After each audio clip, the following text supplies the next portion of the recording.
आज के वचन को समझें, पवित्र आत्मा हमारी मदद करे कि हम इसे समझ पाए। इस वचन में पहले 20 मिनट में आपसे एक विशेष बात करूंगा और उसके बाद हम लोग आज के मूल वचन की ओर चलेंगे। जिस 20 मिनट मैं आपसे एक छोटा सा संदेश शेयर करूंगा, फिर हम आज के मुख्य वचन की ओर चलेंगे।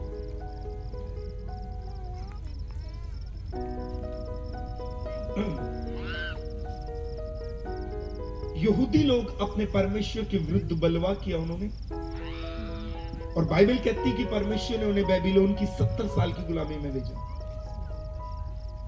ये लोग बेबीलोन की गुलामी में चले गए, और जब ये गुलामी में जा रहे थे उस समय बेबीलोन के राजा ने यरूशलेम के ऊपर हमला किया। उसने यरूशलेम को, उसके बड़े बड़े घरों को आग लगा के फूंक दिया। उसने उस यरूशलेम में जो समय राजा था उसको पकड़ा और उसको दंडित किया, उसके बच्चों को उसकी आंखों के सामने घात किया, वो उसे बेबीलोन में ले गया। और बाइबल इस प्रकार से कहती कि जब वो एक समय आया कि बेबीलोन के लोगों ने मंदिर को आग लगा दी और यरूशलेम की शहरपनाह को उठा दिया। एक टाइम आता है, पहले बेबीलोन का राजा बंधुआ करके ले जाता है यहूदियों को, फिर एक समय आता है कि बाद में उस मंदिर को आग लगाकर फूंक दिया जाता है और शहरपनाह को गिरा दिया जाता है। जब ये सब काम हो रहा था उस समय एक नबी है, उसका नाम है यिर्मयाह, और उसने एक भविष्यवाणी की और उसने कहा कि एक समय आएगा ये मंदिर दोबारा बनेगा। और बाइबल कहती है कि परमेश्वर ने जो शब्द प्रभु के दास के मुंह से निकला, दोबारा से इसको एक आयत को दोबारा से पढ़ दीजिए। यस।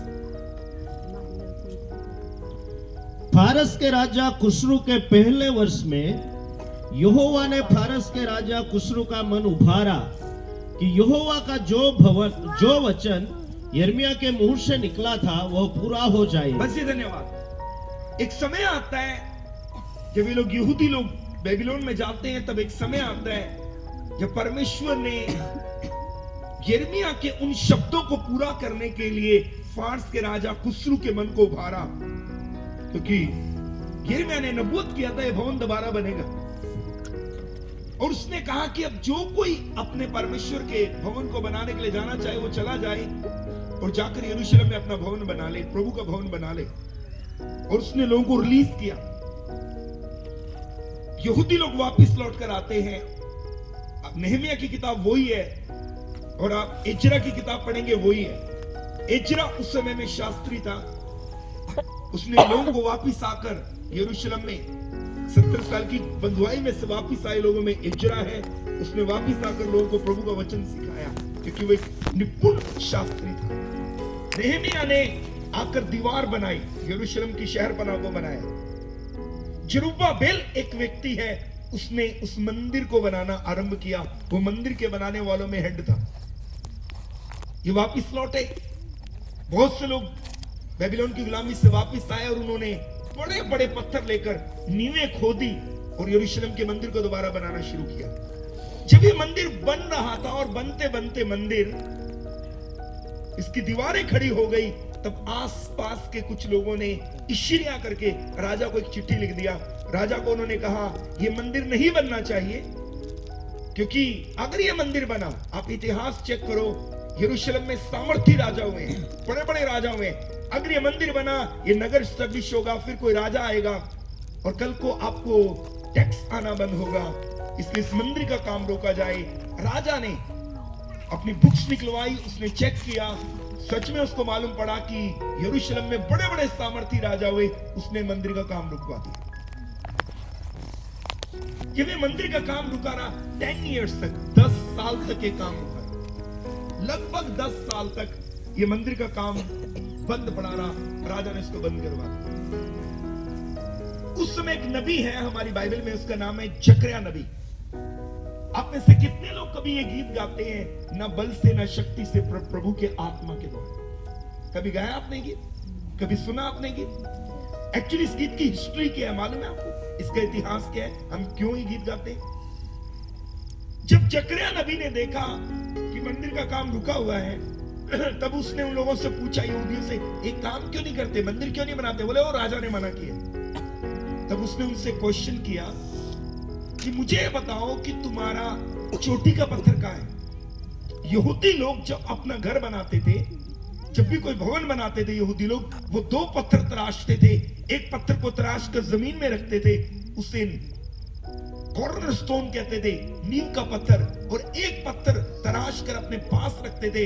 वो आखिरी वाला पत्थर पूरा घर बनने के बाद आखिरी में उसे रखा जाएगा।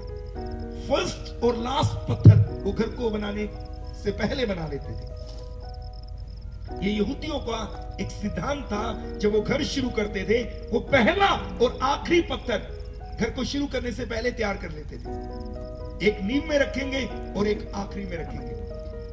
जकरिया ने इनसे पूछा वो आखिरी पत्थर का है। अब बाइबल पढ़ेंगे, बाइबल में आपको नहीं मिलेगा, लेकिन बाइबल के अलावा बहुत सी बुक्स हैं जिनका पढ़ते हैं, वहां पर आपको इसकी हिस्ट्री मिलेगी। बाइबल में सिर्फ इसके रिलेटेड आपको कुछ वर्सेस मिल सकती है। आपको मालूम है हमारी बाइबल में याशार नबी की किताब है। बाइबल में कई ऐसी किताबें हैं जो बाइबल में नहीं है, लेकिन उनका जिक्र हमारी बाइबल में, उसका नाम हमारी बाइबल में मेंशन है, याशार नबी की किताब। आपको मालूम है जब यहोशू ने सूर्य को रोका था, तब एक बुक में मेंशन किया गया था, वो बुक हमारी बाइबल में नहीं है। सो बाइबल के अलावा भी बहुत सी बुक्स हैं। मैं ये नहीं कहूंगा कि आप बाइबल के अलावा बुक्स के ऊपर फेथ करें। हमारे पास बाइबल है, हमें उसी के अनुसार चलना है, लेकिन आप स्टडी के लिए, हिस्ट्री के लिए आप उन्हें, सिर्फ इतिहास के लिए आप उन्हें पढ़ सकते हैं। मेरे प्रियो, तब जकरिया नबी, वो हिस्टोरिकल बुक्स में मिलता है, जकरिया ने उनसे पूछा तुम काम क्यों नहीं करते? उन्होंने कहा जी वो राजा ने रोक दिया है। उसने कहा ठीक है, वो आखिरी वाला पत्थर का है। अरे बोले वो तो तराशा ही नहीं। बोले जाओ तराश कर लेकर आओ उसको। वो आखिरी वाला पत्थर तराश के लाए, और जकरिया ने कहा एक काम करो, इसको मंदिर के अंदर रखो, और जब कभी तुम यहां से गुजरते हो, आते और जाते हो, हमेशा यहां बोला करो प्रभु धन्यवाद, एक समय आ रहा है ये मंदिर बनेगा और ये पत्थर ऊपर रखा जाएगा। जब कभी निकलो, जब कभी आओ और जाओ, यही बात बोला करो। मैं चाहूंगा आप कुछ आयतें पढ़ें ताकि इससे रिलेटेड आपको कुछ वर्सेस मिल जाए। निकालिए जकरिया नबी की किताब। हर व्यक्ति अपनी बाइबल को खोल ले, हम इससे रिलेटेड वर्सेस को देख सकते हैं। प्लीज अपनी बाइबल को खोलें। 4 अध्याय 4 पद से पढ़ेंगे। तब मैंने उस दूत से जो मुझसे बातें करता था पूछा, है मेरे प्रभु ये क्या है? सब निकाल लीजिए। तब मैंने उस दूत से जो मुझसे बातें करता था मैं पूछा, हे मेरे प्रभु ये क्या है? जो दूत मुझसे बातें करता था उसने मुझको उत्तर दिया, क्या तू नहीं जानता कि ये क्या है? मैंने कहा हे प्रभु मैं नहीं जानता। तब उसने मुझे उत्तर देकर कहा, जरुब्बाबेल, ये वही व्यक्ति जिसने भवन बनाया था, जरुब्बाबेल के लिए यहोवा का यह वचन है, न तो बल से न शक्ति से परंतु मेरे आत्मा के द्वारा होगा। मुझ सेनाओं के यहोवा का यही वचन है, हे बड़े पहाड़ तू क्या है? जरुब्बाबेल के सामने तू मैदान हो जाएगा, और वह चोटी का पत्थर यह पुकारते हुए आएगा, उस पर अनुग्रह हो अनुग्रह। जरुब्बाबेल ने अपने हाथों से इस भवन की नींव डाली है, और वही अपने हाथों से उसको तैयार भी करेगा। तब तू जानेगा कि सेनाओं के यहोवा ने मुझे तुम्हारे पास भेजा है। मैं चाहूंगा कि पद नंबर 7, हे बड़े पहाड़ तू क्या है? जरुब्बाबेल के सामने तू मैदान हो जाएगा, और वह चोटी का पत्थर, आखिरी पत्थर, ये पुकारते हुए आएगा, अनुग्रह हो उस पर अनुग्रह। आप इससे संबंधित आयतें जो मैंने आपको बात बताई इधर से देख सकते हैं। चोटी का पत्थर पुकारते हुए आएगा। जकरिया नबी ने इनको कहा मंदिर का काम रुका है, कोई समस्या नहीं है, एक काम करो, वो आखिरी वाला पत्थर ले जाकर सामने रखो, और जब कभी इधर से गुजरो, आओ और जाओ, हमेशा ऐसे घोषणा करो, प्रभु धन्यवाद, ये मंदिर बनेगा, न बल से होगा न शक्ति से होगा, लेकिन ये प्रभु के आत्मा की सामर्थ्य से होगा। हमेशा कहा करो, न बल से होगा न शक्ति से होगा, प्रभु के आत्मा की सामर्थ्य से होगा। अब यहूदी लोग, ऐतिहासिक बुक्स बताती हैं, यहूदी लोग जब वहां से गुजरते वो हमेशा एक बात बोलते, न बल से होगा न शक्ति से होगा, पर ये भवन बनेगा प्रभु के आत्मा की सामर्थ्य से होगा। मालूम में क्या हुआ?